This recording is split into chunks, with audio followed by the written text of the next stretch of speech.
مگر موسیٰ علیہ السلام کے لیے اللہ تعالیٰ نے فرعون کے رشتہ داروں میں سے ایک آدمی کھڑا کیا.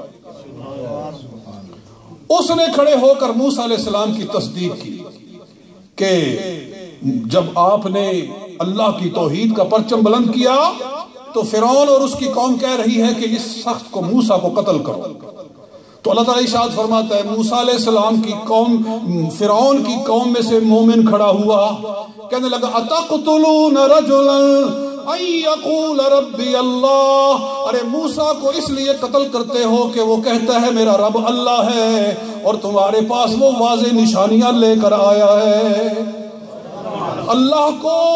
اس مومن کی بات اتنی پسند آئی کہ اس کو قرآن کا حصہ بنا دیا.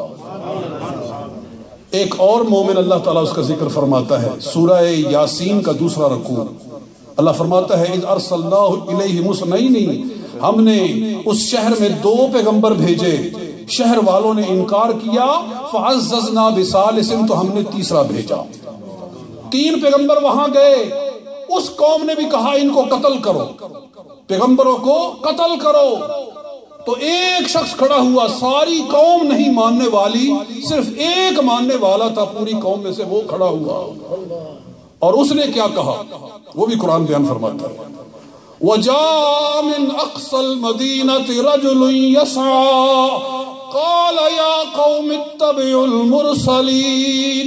اتَّبِعُوا مَنْ لَا يَسْأَلُكُمْ أَجْرًا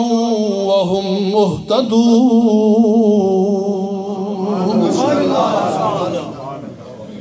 وہ شخص کھڑا ہوا تنے تنہا, اور اس کا بیان اللہ کو ایسا پسند آیا چونکہ ساری قوم انکار کر رہی ہے, ساری قوم پیغمبروں کے قتل کرنے پر تیار ہے, صرف اور صرف ایک آدمی کھڑے ہو کر حق کا نعرہ لگا رہا ہے. اللہ کو اس بندے کی بھی کلام ایسی پسند آئی کہ اس کو بھی قرآن کا حصہ بنا دیا. اور پھر نبی پاک صلی اللہ علیہ وآلہ وسلم پر بھی وہ وقت آیا کہ ساری قوم آپ کی تکذیب کر رہی تھی,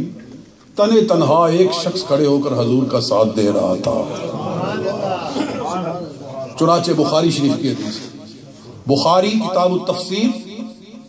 یہی سورت سورہ مؤمن 24ویں سپارے کی اس آیت جو میں نے بھی پڑھی ہے, بخاری کے اندر حدیث ہے کہ حضرت عبداللہ ابن عمرو بن العاص سے پوچھا گیا کہ تم نے رسول پاک صلی اللہ علیہ وسلم پر سب سے سخت وقت کون سا دیکھا تھا؟ وہ کہنے لگے میں نے وہ وقت دیکھا ہے کہ حضور صلی اللہ علیہ وسلم مسجد حرام میں تشریف لائے, سرکار نے نماز پڑھنا شروع کی, ایسے بھی آپ نے اللہ اکبر کہا ہی تھا کہ کفار نے حضور پر حملہ کر دیا,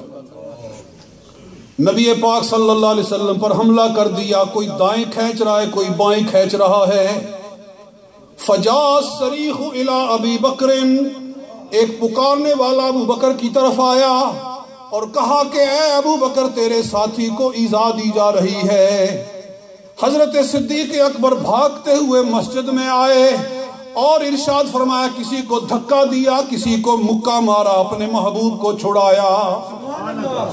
کوئی نہیں اس وقت بولنے والا, اکیلے ابو بکر صدیق حضور کا ساتھ دیتے ہیں اور یہی ارشاد فرماتے ہیں اتقتلون رجلا ان یقول ربی اللہ وقد جاءکم بالبینات.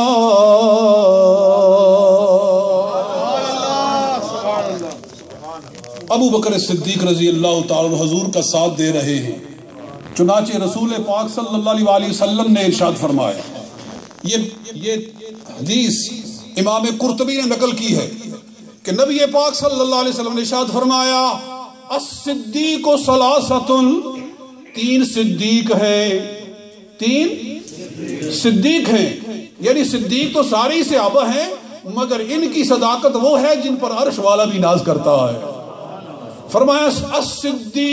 الصدیقون ثلاثۃ, صدیق 3 ہیں, الحبیب النجار, ایک حبیب نجار ہے, صاحب آل یاسین, والمؤمن من آل فرعون, اور وہ جو فرعون کی قوم میں سے مومن تھا وہ ابو بکر وہ بھی صدیق ہے اور ابو بکر بھی صدیق ہے،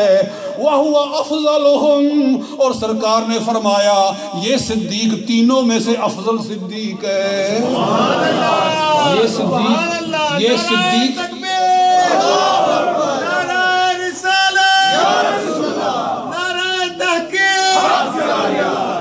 یعنی حضور صلی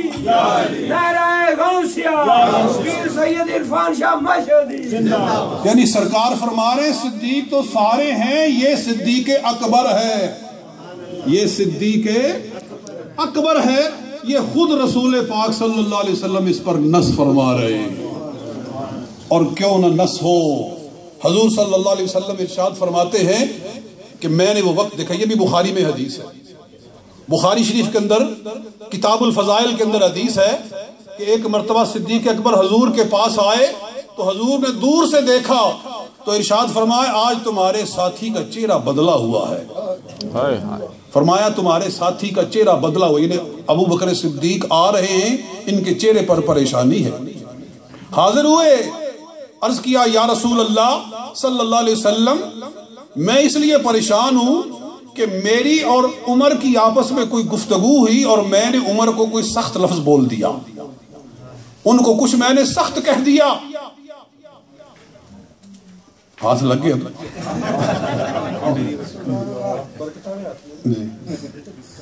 میں نے ان کو کوئی سخت لفظ کہہ دیا، پھر مجھے احساس ہوا کہ میں نے اپنے بھائی عمر کو سخت کیوں کہا ہے، میں ان کے گھر گیا، میں نے ان سے معذرت کی، میں نے کہا مجھے معاف کر دو، انہوں نے مجھے معاف نہیں کیا۔